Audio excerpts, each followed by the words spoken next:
Hey guys, just want to let you know before the video starts that a post-mortem is supposed to be an honest, learning experience. So I'm not, I'm gonna sound really mean to myself, but just let you know I'm not doing this out of a personal thing. I understand. It's a learning experience, right? That's what a game jam is supposed to be. In order to do that, you gotta pick yourself apart and be objectively critical. So just heads up, I'm probably gonna say some mean stuff about myself. I haven't recorded it yet, so maybe I won't be, but I probably will be. Submission to the Gmtk game jam, which was Watch the Spiders Away. Excuse me, as you probably guess, didn't do particularly well. I can actually show you the scores in a minute. But the reason I'm doing this post-mortem is I would do this even if I did score well, just to kind of understand, because the whole reason of doing a game jam is to kind of understand what you're doing, how you can improve, and since it's the first game I've ever submitted, I feel like it's probably a really good, good practice to understand, pick apart the things you've created. Because if you don't pick them apart, how are you going to learn? So, first things first, this is the scores I made. As you can probably guess, not fantastic. Actually, the lower percentages of fun and presentation. Not terrible overall on the overall score, and kind of I don't want to say average, but definitely below average on the originality score. But this is out of 16 ratings, so as you probably guess, not a lot of people played it, which again makes sense. Actually, I didn't turn on the desktop cam, there we go. Yeah, really low on the results here. As you can tell, originality is probably the one score I got average-ish at, and then overall and presentation and fun, not fantastic. Although granted, it's out of 16 ratings, so it is what it is, I suppose. But that's kind of not the point. The point is to understand why I was giving these ratings and what it means. Obviously, if you look at a lot of these comments, they're, hey, it's a good effort. You really tried. Good job for doing what you're doing. It's really cute, yada, yada, yada. But again, that's not kind of the point of this. They're being very nice to me. So let's actually go ahead and play the version that I've submitted. Don't get me wrong, I have actually played it before I started it, so let's turn this down a little bit. Yeah, the game essentially is you don't get to control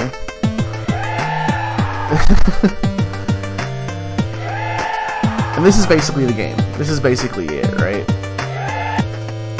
You get to actually press charge and you get to buff them a little bit. But it also means that you can't control when they're leaving and how many they spawn.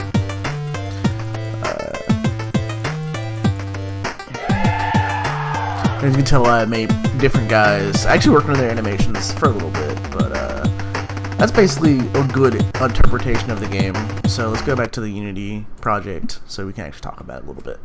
So, as you can probably guess, the theme is out of control, but I took way too much out of the player's hands to the point where it wasn't even fun. I think it was cute, but the actual design of the game was kind of piss poor. It was not really I didn't give the player anything to do. They got something to watch, but it wasn't something that they could interact with in a real way. Am I still recording on OBS? Yes. So it wasn't anything for them to react to or to figure out or any kind of puzzle to solve. They just pressed a button and that's it. It's not very interactive when it comes to a game. What else? I made let's see here. Also, it definitely looks like a third grader made it because I'm not a very good artist. So obviously I just used the circle tool and some lines here, and then I sketched the outside of a teardrop, and then made hard lines around everything else, which I actually kind of like it, but we're not gonna get to that yet. We're tearing it down first. Now, there are a lot of things, let's see here, that I want. There's one thing that I want to go over specifically that I said in the description, but I wanted to show. There's a lot of things and a lot of stats that went into a lot of what I made, but they don't come up. They're hard to tell from a player standpoint. And not only that, they're not interactive at all. You don't get to know that stuff because that stuff doesn't matter to you because you're not playing the game. You're letting the droplets play the game. Especially compare. I hate to compare it, but to some of the not top 100 entries, the player is still making decisions. In here, the player's decision is passive and not active. They're not trying to do anything. They're simply doing a thing and hoping they get the best out of that thing. And that's not the same as having a voice in a game.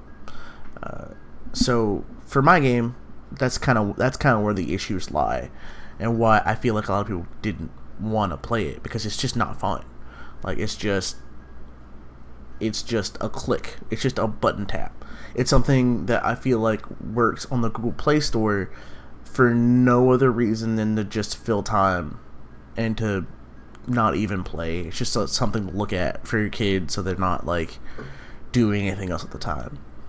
But some things I did get right, or something that I feel like I did do well, is I made a lot of the random elements truly like not predictably random, but random.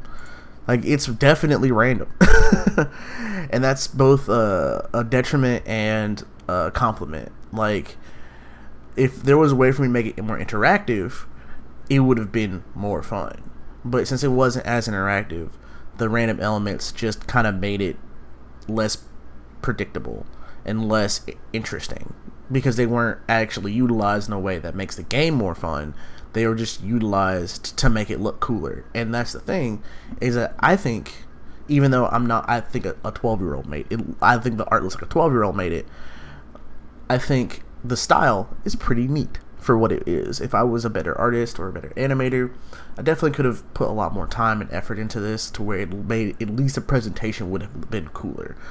So the presentation wasn't fantastic. But it's also a 48-hour game jam that I've done myself, so I have to kind of give myself a little leeway on that. I'm not a particularly good artist, as I've said a couple times in this video, but there was clearly ways I could have gotten around that I didn't do.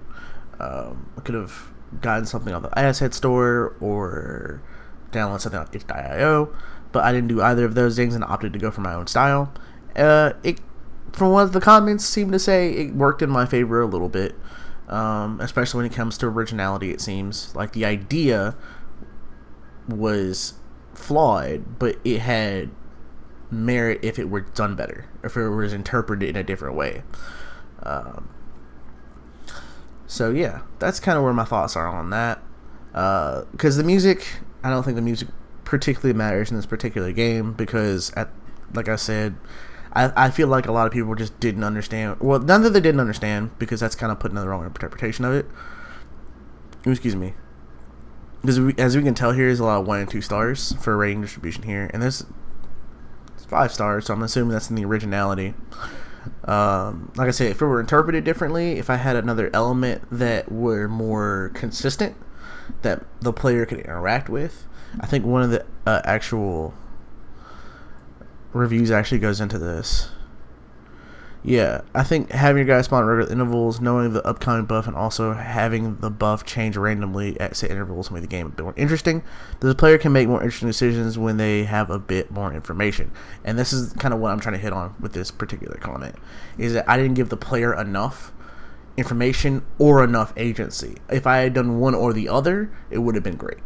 Well, not great, but good. But instead I took away the player agency and information, and it just kind of came out as kind of a mess. But it was my first 48-hour game jam, and I feel like I've learned a lot. I learned that if I want to make if I want to take control away, it's best to not take it fully away, but to instead implement it into something else that a player can control. A player needs some kind of control.